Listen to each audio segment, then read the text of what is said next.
kufanele sijabule kakhulu.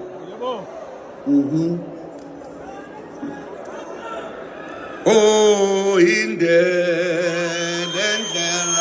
esihambayo, oh indlela esihamba, oh indlela esihambayo, oh indlela esihamba. Washumandela kubalandeli bakhe wathi sohlangana nge-freedom. Washumandela kubalandeli bakhe wathi sohlangana nge-freedom. Oh indlela esihambayo, oh indlela esihamba, oh indlela esihambayo, oh indlela esihamba. Washumandela kubalandeli bakhe wathi sohlangana nge-freedom. Washumandela kubalandeli bakhe wathi sohlangana nge-freedom. Indlela esihambayo, indlela esihamba, indlela esihambayo, indlela esihamba. Washumandela kubalandeli bakhe wathi sohlangana nge-freedom. Washumandela kubalandeli bakhe wathi sohlangana nge-freedom day. Freedom Day is arrived.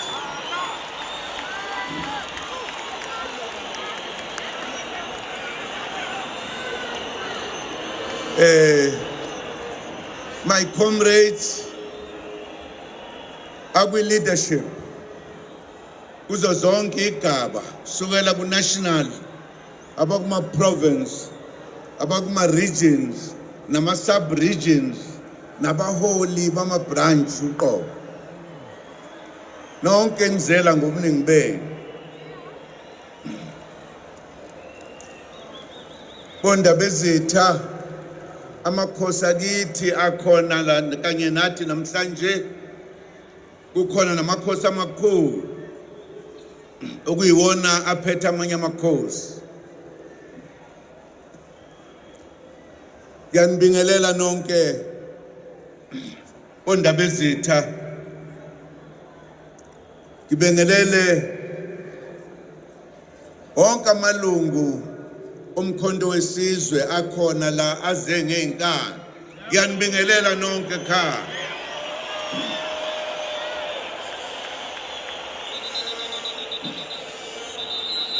Ngibingelele nabaqhamuka ngaphandle abafikile la ezweni lethu ukuthi bazobona ukuthi umkhonto wesizwe into enjani.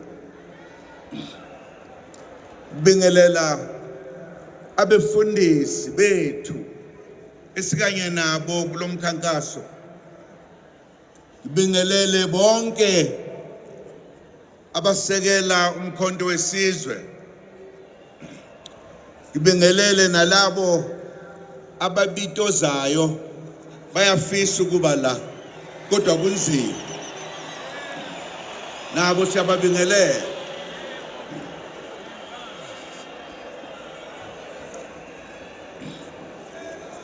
bafowethu nodadewethu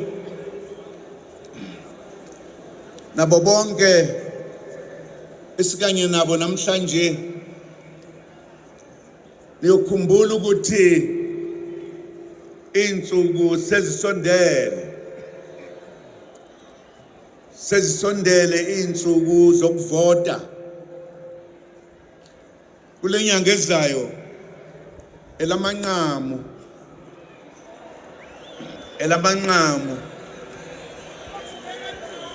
iyobe ibhubhudla inkezo wabayaziyo. Kuyobe kushintsha izwe lase-South Africa libuyela lapho okwakufanele ukuthi libe khona. Yithi abanikazi balo esizobe siqukulile silisa lapho kufanele ukuthi liye khona.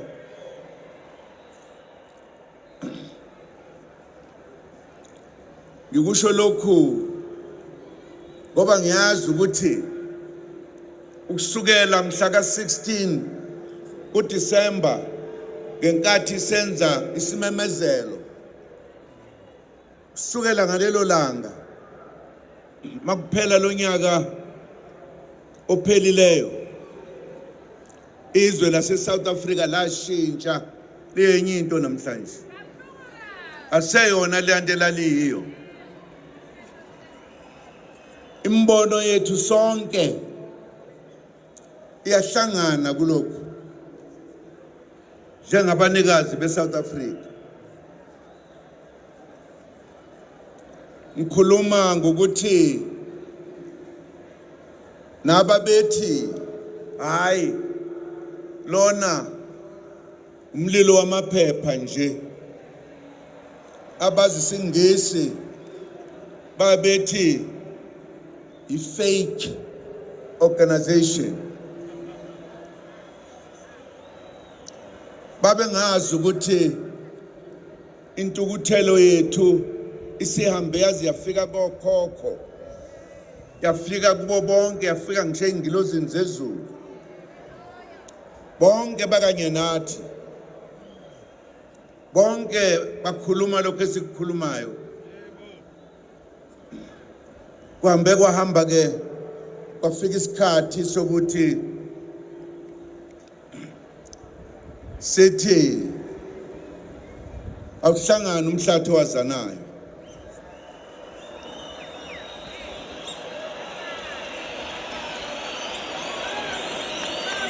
Angazi ukuthi ongeke abe khona kulomhlangano uzobe ehlangene nobani yena, ngoba thina umhlathi owazanayo siyobe sihlangene.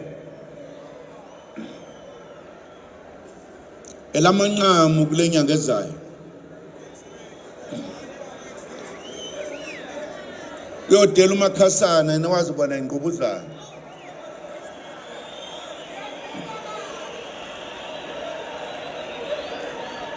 Sizoyishintsha iSouth Africa ibe yiSouth Africa yethu sonke, siphile ngokufanayo, senze sikufunayo, sizwe ezweni lethu sikhululekile. Yajabula ukubona insizwa zimila, ngoba emini ngiye ngaphatheka kabi ngizwa kuthiwa ziyavinjwa endleleni, ngabuza ukuthi kanti lelizwe likabani, ngoba insizwa ibona bavikeli bezwe. Sakha into ebalulekile lokuhlanganisa indlu yakithi emnyama eyahlakazwa abavakashi ababefikile la bezosibona, bathola kumnandi, konke kumnandi, basale sebehlala unomphela. Jabula kakhulu ukubona insizwa. Siye sithi uma sesiyiqhenya thina insizwa ke sithi insizwa amakhosi, singasho amakhosi lapha ethizwe sisho ukuthi bona abavikeli bezwe. Ngiyabonga bafowethu, ngiyabonga ey'nduneni, bonga kakhulu. Kufanele ukuthi uma sihlangene kubonakala ukuthi kuhlangene abomtshintshi okuzimilela kuleli zwe lase-Afrika.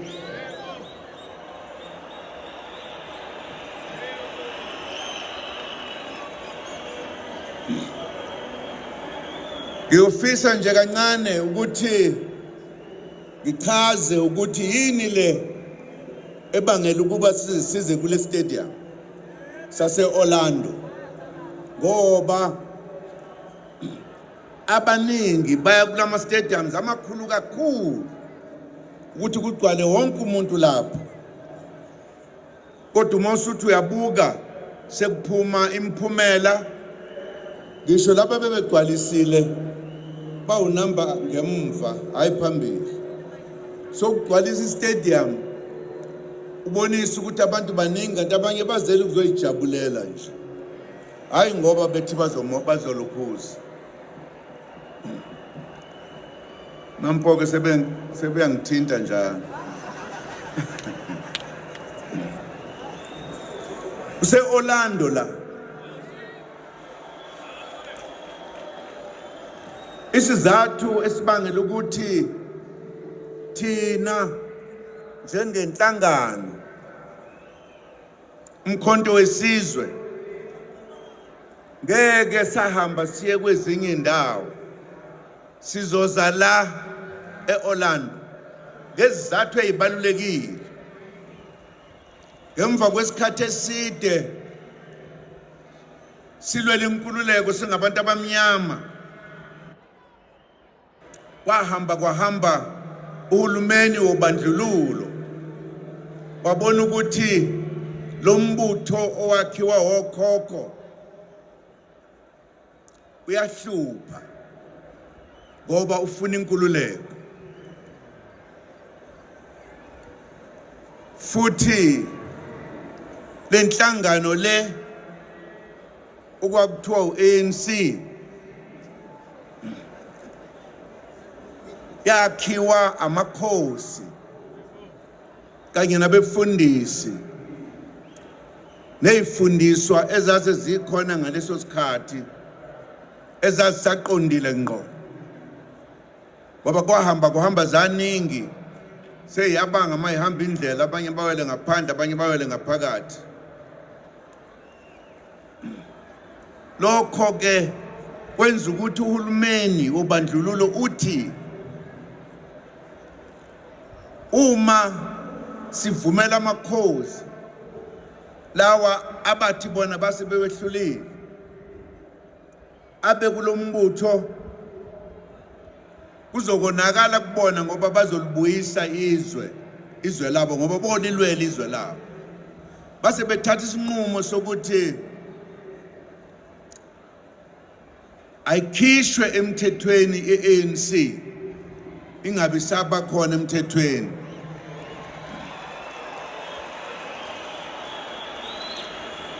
Bathi isizathu salokho